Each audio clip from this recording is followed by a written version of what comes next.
Assalamualaikum warahmatullahi wabarakatuh. Perkenalkan, nama saya Fionisal Sabila Alfala dengan NIM 22017127 dengan Prodi Sastra Indonesia. Di sini saya akan memandu wawancara data lingkungan, penceritaan dan opini masyarakat pemilik tradisi atau sastra lisan di Kanagarian, Talu, Kabupaten Kota, Tanah Datar, Provinsi Sumatera Barat. Baik, di sini saya telah memiliki informan, yaitu dengan siapa Pak? Bapak Malin Cahyo. Bapak Malin Cahyo. Bapak Malin Cahyo ini sampai tinggalnya di mana Pak? Ambo berdomisili di negeri ko sendiri, negeri Tolu. Kebetulan kini di rumahnya orang rumah di jorong aliran sungai. Jadi ambo masih dalam negeri tinggal kini. Untuk suku bangsa sendiri Pak, suku di Minangkabau. Ya, kalau suku bangsa Lajalek itu orang Minang dah. Iya Pak. Jadi kini kalau secara kita di Minang secara kesukuan ambo suku Ceneku. Suku Ceneku. Bahasa yang dikuasai Pak? Yo, yang bahasa dikuasai ya bahasa ibu. Artinya dulu ibu melahirkan dan itu yang disampaikan dan di lingkungan ya bahasa Talu sendiri. Dan kemudian secara umum gitu tentu bahasa Minang. Sebagai kita anak bangsa, kita berkewajiban pula untuk tahu dengan bahasa kita sendiri, yaitu bahasa Indonesia. Ya, seketik-seketik bahasa Inggris, itulah. Dan seketik-seketik bahasa Arab, itulah. Untuk pekerjaan sehari-hari Pak, Kalau pekerjaan sehari-hari untuk ekonomi, ya berdagang.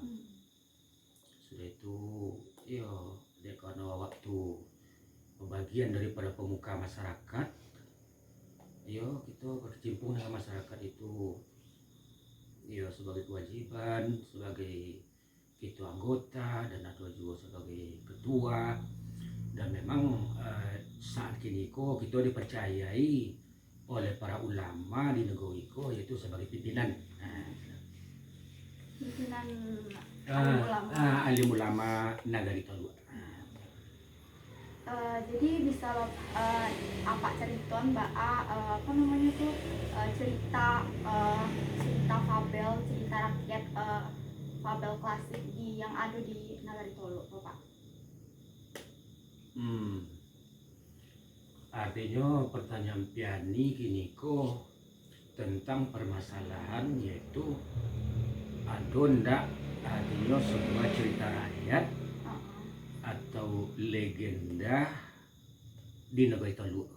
Kamu ada tuh? Khususnya itu yang cerita fabel tadi Pak.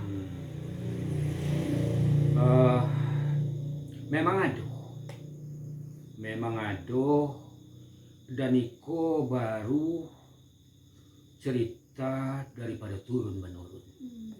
Artinya dari orang tua dulu dan sampai saat kini, dan cerita itu masih ada di tengah-tengah masyarakat dan masih dipercayai oleh sebagian masyarakat.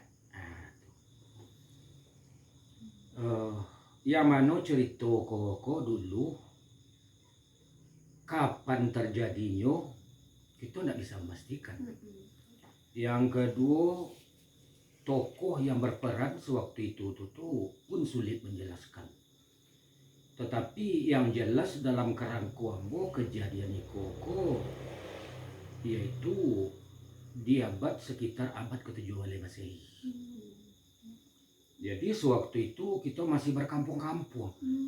Belum lagi berbentuk nagari-nagari yang ada seperti saat kini ko. Belum ada penghulu, orang jini nampe, kemudian apalagi Pak Wali, Tok Palo belum ada.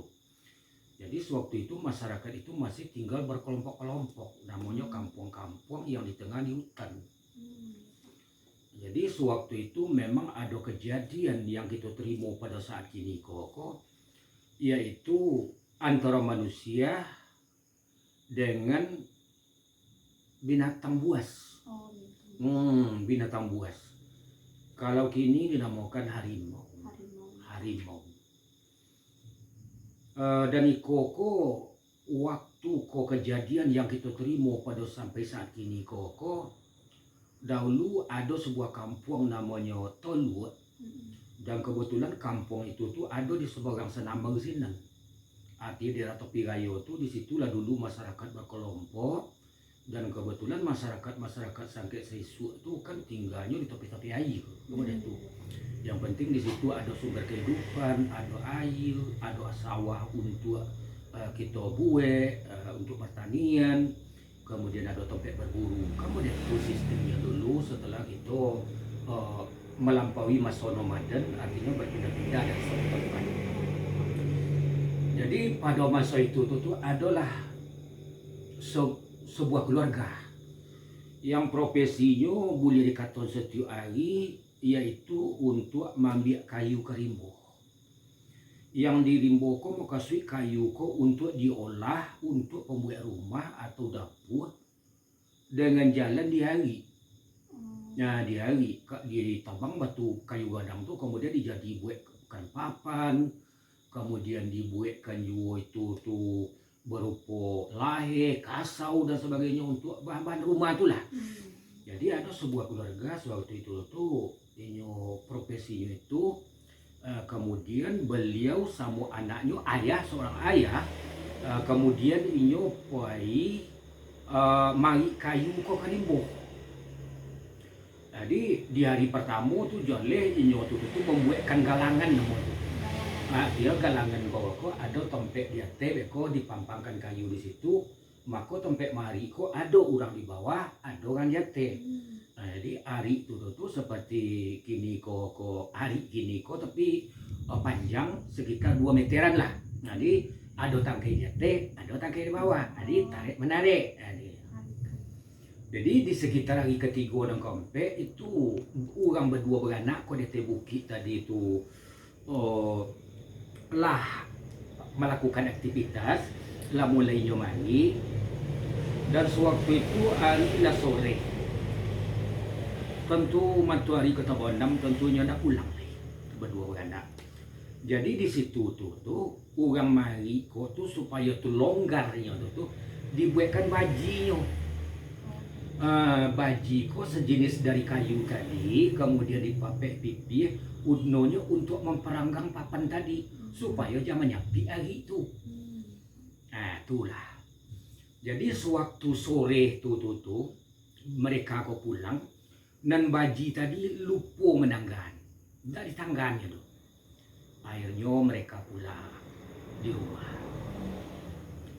Dan pada malam itu entah apa sebabnya ada dua ekor harimau, anak dan induknya itu pergi ke situ. Dan setelah itu rupanya anak kok dia yang gembira, apalah masalahnya sehingga mainnya kate tadi, kegalangan tadi, nama tinggian tadi itu. Biasanya dibuat di tabiang buat itu. Jadi rupanya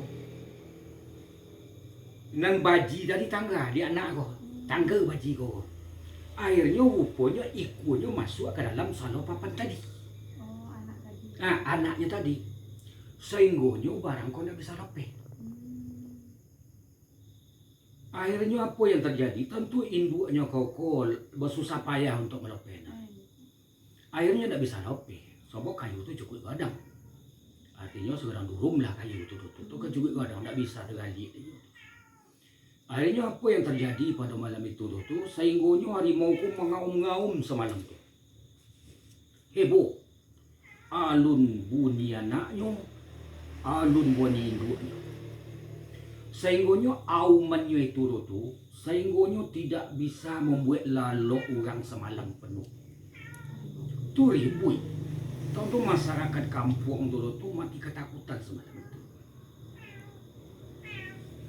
Nah, dan pada siang harinya, dan orang tukang hari kayu tadi tentunya lah takut loh ke sini.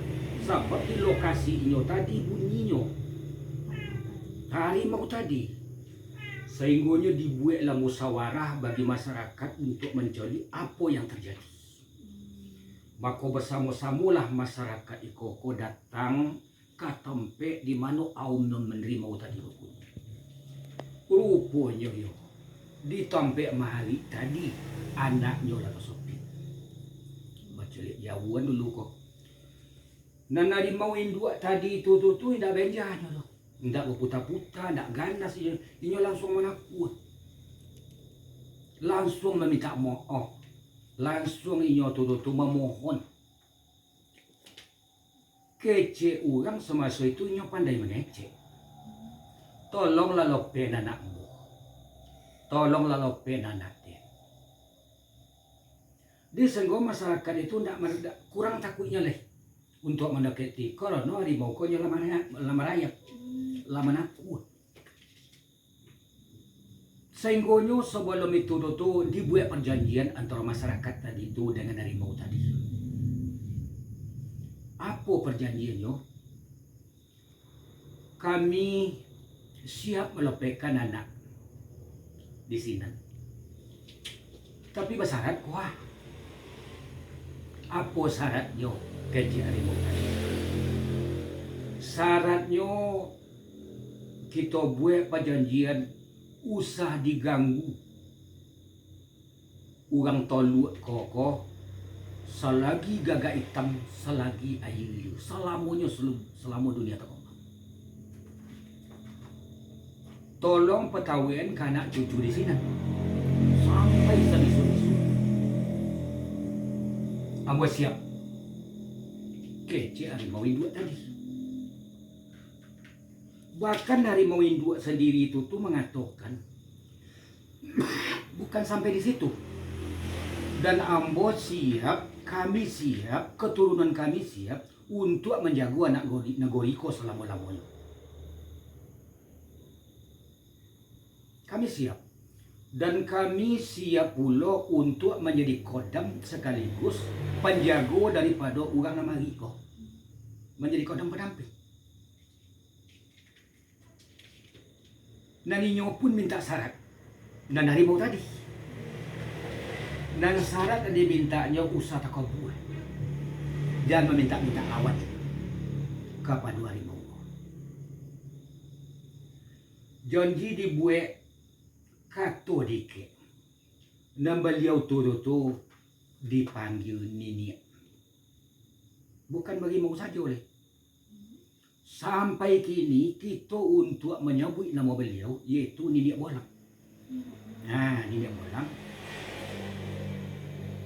Itulah sebuah perjanjian dan itu dibuat sampai saat ini. Dan akhirnya anak limau tadi dilopen. Nah, jadi apa dia bapak gitu, dia ambo sendiri dari sejarah yang ambo terima, dan itu masyarakat di Ziko tidak pernah digangguin.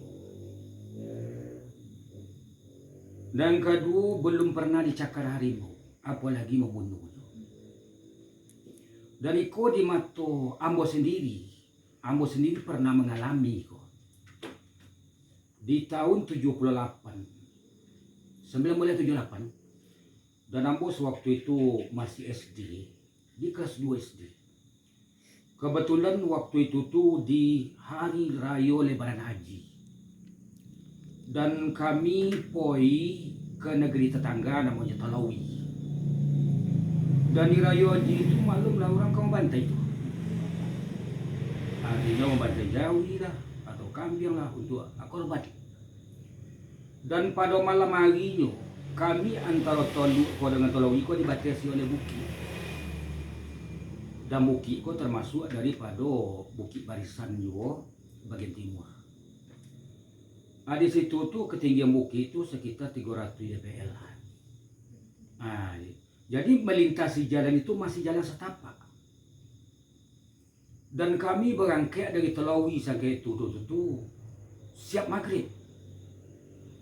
Dan kami bawa di situ di Korononogori di situ ada kebudayaan itu membuat lombang lah, membuat karya-karya lah, membuat lombang tungkek lah. Dan ada kami membawa daging korban tadi yang belum dimasak. Pas kami tiba di puncak tuh, kami kamadok landai ke negeri Tolu.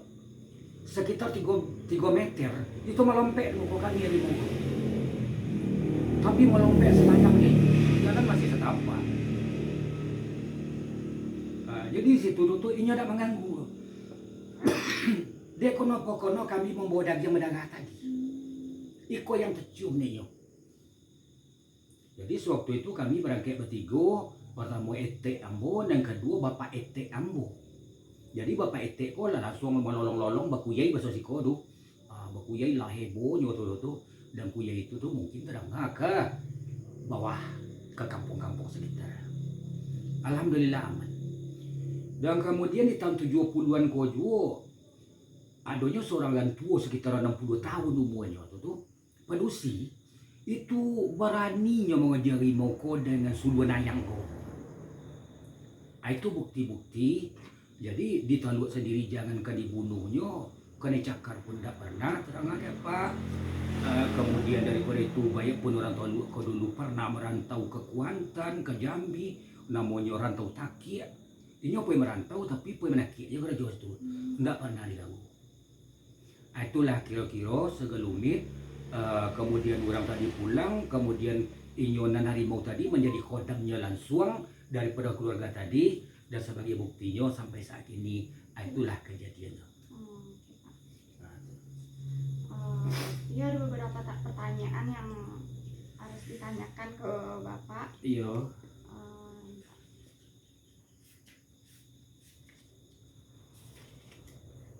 Pertanyaan pertama yaitu apakah cerita tradisi sastra lisan yang Bapak Sarituan tadi itu karangan surang atau tidak? Begitu. Tapi kok tidak bisa dikatakan karangan ya. Ya sebab ikut pokok dikatakan legenda. Artinya sebuah cerita rakyat yang turun-menurun dan dapat pun daripada orang pendahulu. Tetapi sayangnya cerita aku tidak pernah diangkat.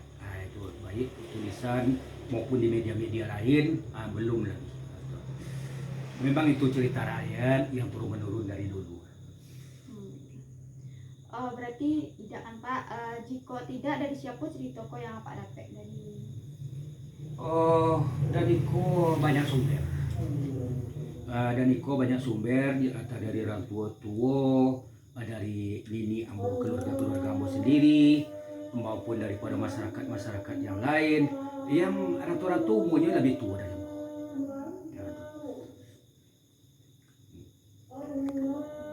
Pas lah.